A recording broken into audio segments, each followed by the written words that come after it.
Yuklah, gak usah lama-lama ya. Langsung aja klik tombol subscribe-nya. Kalau tidak ya gak apa-apa. Daripada kita basa-basi, langsung aja yuk kita gas aja lah. Langsung aja yuk ceritanya. Penatua berjubah putih berdehem dan berdiri. Menangkupkan tangannya, dia tersenyum. Pemimpin klan Xiaoshan, alasan kami datang ke sini hari ini adalah karena kami ingin bantuan Anda untuk sesuatu, ucap penatua itu.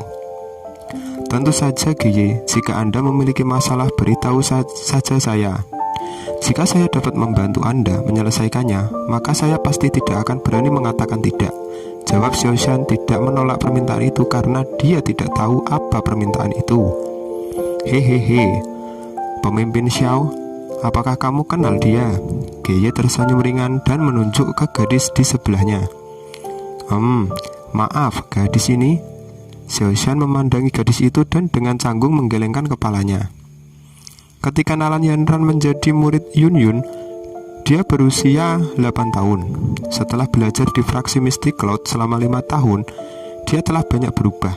Sebelumnya, dia hanya seorang anak kecil, tapi sekarang dia adalah seorang remaja.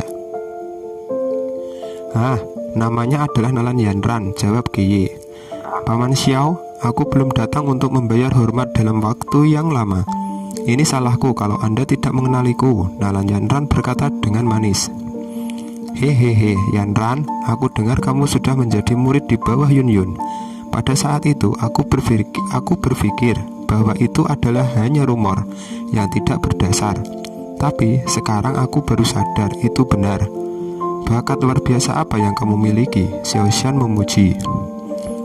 Itu hanya keberuntungan, Paman. Sambil tersenyum ringan, Nalan Yanran mulai merasa tidak nyaman dengan ringan. Dan dengan ringan menarik jubah Giye dengan tangannya di bawah. Hehehe, pemimpin Xiao, permintaan yang saya miliki terkait dengan Yanran. Selain itu, ini ditugaskan oleh pemimpin fraksi kami. Giye tetap tersenyum, tetapi ketika dia menyebutkan pemimpin fraksi, dia tidak sadar mengurangi senyumnya dan wajahnya menjadi serius.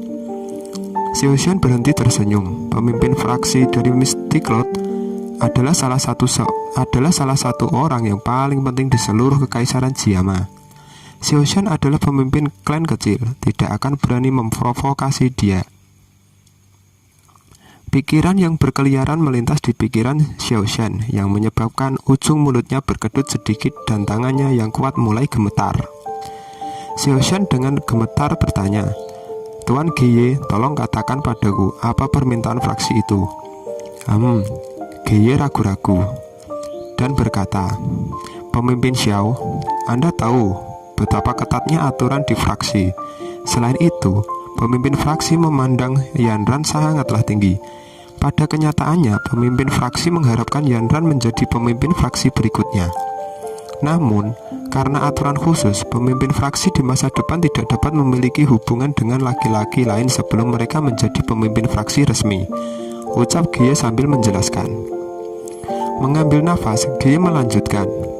Ketika pemimpin fraksi kami bertanya kepada Yanran tentang hal itu, ia menyadari bahwa Yanran dan klan Xiao memiliki perjanjian pernikahan.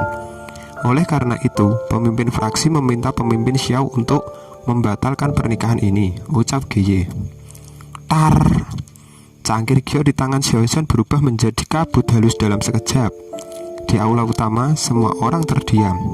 3 tetua klan dikejutkan oleh kata-kata Giye, tetapi segera setelah itu para tetua melirik Xiaoshan. Hehe, bagaimana kamu akan menanggapi ini? Ketika tetua berpikir sinis.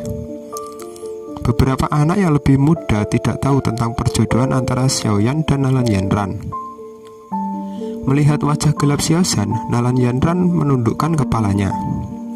Pemimpin Xiao, aku tahu bahwa permintaan ini berlebihan, tetapi karena pemimpin fraksi memintanya, harap membatalkan pernikahan. Tanpa daya menghela nafas, Giye berbicara dengan ringan kepada Xiaoshan. Tangan Xiaoshan meringkuk. Doki hijau samar perlahan keluar di atas tubuhnya, dan akhirnya itu membentuk kepala singa. Ilusi di depan wajah Xiaoshan. Metode Ki rahasia klan Xiao, Various Lion Shriek, level Swan tengah. Melihat reaksi Xiaoshan, wajah Geya menjadi serius. Dia pindah ke tempat Yanran, dan dalam cakar elang, Doki hijau berkumpul. Doki merilis pedang ilusi kecil tapi tajam. Metode Ki, fraksi Mystic Cloud, pedang kayu hijau, level sowan tingkat rendah. Dengan merilis Doki, anak muda yang lebih lemah di aula utama menjadi pucat dan merasakan dada mereka sesak penuh tekanan. Ketika napas Xiaoxian menjadi lebih intens, para tiga tetua berteriak, "Xiaoxian, berhenti, jangan lupa kamu adalah pemimpin klan." Xiaoxian meredakan amarahnya dan Doki di tubuhnya menghilang perlahan-lahan. Xiaoxian jatuh kembali ke kursinya dan tanpa emosi melirik Yanran. Akhirnya dia berkata dengan nada serak, "Yanran, kamu punya nyali. Dengan anak perempuan sepertimu, saya sangat iri pada Nalan Su," ucap Xiaoxian dengan suara serak. Nalan Yanran berkedut, "Paman Xiao, tidak. Panggil aku pemimpin klan Xiao mulai sekarang. Saya tidak pantas disebut paman. Kamu adalah pemimpin fraksi masa depan dari fraksi Mystic Cloud. Di masa depan, kamu mungkin salah satu orang paling penting di daratan Doki. Xiaoyan saya hanya memiliki bakat sederhana. Dia tidak pantas untuk Anda," Xiaoxian berkata dengan penuh emosi yang ditahan. "Terima kasih pemimpin klan Xiao." Mendengar kata-kata Xiaoxian, wajah Geya menjadi cerah. Dengan meminta maaf, dia berkata, "Pemimpin klan Xiao, pemimpin fraksi memahami bahwa permintaan hari ini cukup tidak sopan. Oleh karena itu, dia meminta saya untuk membawa sesuatu. Tolong terima itu sebagai permintaan maaf dari pemimpin fraksi kami." Geya menyentuh cincin di tangannya dan tiba-tiba sebuah kotak giok hijau muncul di tangannya. Dengan hati-hati membuka kotak itu, sebuah aroma menyapu seluruh di aula utama. Siapapun yang menciumnya merasa rileks. Reaksi rasa ingin tahu tiga tetua terlihat, dan untuk melihat isi kotak giok tersebut, "Pilki Gathering Powder," ucap tiga tetua tersebut secara bersama-sama. Di dalam kotak giok, pil hijau seukuran mata naga diletakkan dengan tenang. Aroma menyegarkan yang telah menyebar ke seluruh aula berasal dari pil itu. Tapi, Pilki Gathering Powder bukanlah sesuatu yang dibuat oleh alam, melainkan dibuat oleh seorang alkemis. Seperti namanya, alkemis dapat membuat pil khusus yang meningkatkan kekuatan seseorang. Alasan mengapa alkemis memiliki posisi yang lebih tinggi adalah karena mereka seberapa jarang alkemis dan seberapa ketat persyaratan untuk menjadi seorang alkemis. Pertama-tama, seseorang harus mempunyai atribut api, dan kemudian dalam atribut api, seseorang harus memiliki sepotong kecil atribut kayu untuk bertindak sebagai katalis dalam pemurnian pil. Di dalam benua Doki, atribut seseorang ditentukan oleh jiwa mereka. Jiwa sejak lahir hanya akan memiliki satu atribut dan menolak atribut lainnya. Jadi mustahil bagi seseorang untuk memiliki dua atribut. Tentu saja, tidak ada yang mustahil. Dalam sejuta orang akan selalu ada seseorang yang memiliki jiwa yang bermutasi. Orang-orang yang memiliki jiwa yang bermutasi ini beberapa memiliki potensi untuk menjadi seorang alkemis. Namun, seseorang yang memiliki atribut api dan kayu tidak cukup untuk menjadi seorang alkemis. Itu karena seseorang juga harus memiliki persepsi jiwa atau pencetakan jiwa yang kuat. Dalam penyempurnaan pil, 3 persyaratan terpenting adalah bahan, nyala api, dan persepsi jiwa seseorang. Bahannya, mereka harus mempunyai harta karun alami. Lagi pula, bahkan para alkemis terbaik tidak dapat membuat pil dewa dari bahan sampah. Karena itu, bahan dasar yang terbaik sangatlah penting untuk membuat pil. Nyala api atau api yang diperlukan saat memurnikan pil. Api yang digunakan dalam pil pemurnian tidak menggunakan nyala api biasa, melainkan api Doki yang dibuat melalui Doki dengan atribut api. Tentu saja ada beberapa api yang bermutasi yang sangat kuat di alam. Beberapa alkemis yang kuat akan mengambil api ini dan menggunakannya untuk memperbaiki pil. Bukan api Doki mereka sendiri. Tidak hanya api bermutasi ini meningkatkan tingkat keberhasilan penyempurnaan, mereka juga meningkatkan efektivitas pil. Karena pil pemurnian adalah tugas yang mengerikan, periode penyempurnaan yang lama membutuhkan banyak dogi. Dan karena itu, setiap alkemis juga merupakan tipe api yang kuat. Persyaratan terakhir adalah jiwa persepsi. Saat menyuling pil, intensitas nyala api perlu ditingkatkan, dikontrol dengan presisi. Jika nyala api sedikit terlalu panas, pil di dalam tungku akan terbakar menjadi abu. Oleh karena itu, mengendalikan intensitas nyala api adalah persyaratan untuk menjadi seorang alkemis. Tetapi, untuk dapat mengendalikan api, seseorang harus memiliki persepsi jiwa yang luar biasa. Tanpa persepsi jiwa, bahkan jika seseorang memenuhi atau bahkan melebihi dua persyaratan pertama, tidak ada gunanya untuk mencoba memperbaiki pil. Di dalam aula utama, dengan terengah-engah dari tiga tetua generasi muda, semua menatap kotak giok yang di tangan Geye. Di samping ayahnya, Xiaomei menatap kotak itu tanpa berkedip. Hehehe, ini disempurnakan oleh penatua kita yang terhormat, Guhe. Saya pikir semua orang di sini telah mendengar namanya kan? Melihat penampilan memalukan dari ketiga tetua, Geye mulai menjadi sombong. Pil ini disempurnakan oleh Raja Pil Guhe. Mendengar kata-kata Geye, ketiga tetua sekali lagi mempermalukan diri mereka sendiri. Pil King Guhe, seorang alkemis yang sangat berpengaruh dalam kekaisaran Xiama. Alkimia miliknya misterius dan tidak dapat diprediksi, menyebabkan kekuatan berbeda yang tak terhitung jumlahnya untuk mencoba menjebaknya.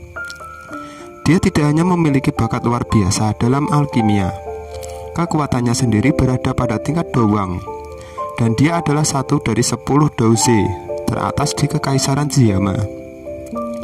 Disempurnakan dengan tangannya, nilai pil Qi Gathering Powder mungkin secara eksponensial lebih tinggi dari kekuatan pengumpulan Qi normal lainnya. Tiga tetua tersenyum pada pil Qi Gathering Powder dalam kotak giok itu. Jika klan Xiao mendapatkan pil ini, maka klan Xiao mungkin dapat mengembangkan Douze muda lainnya. Tepat ketika ketiga tetua itu berpikir tentang cara mendapatkan pil Qi Gathering Powder untuk cucu mereka sendiri, suara muda bergema di aula utama.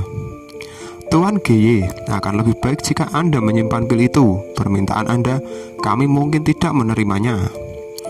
Ruang utama terdiam, dan tatapan semua orang menatap wajah Xiaoyan yang lembut di sudut.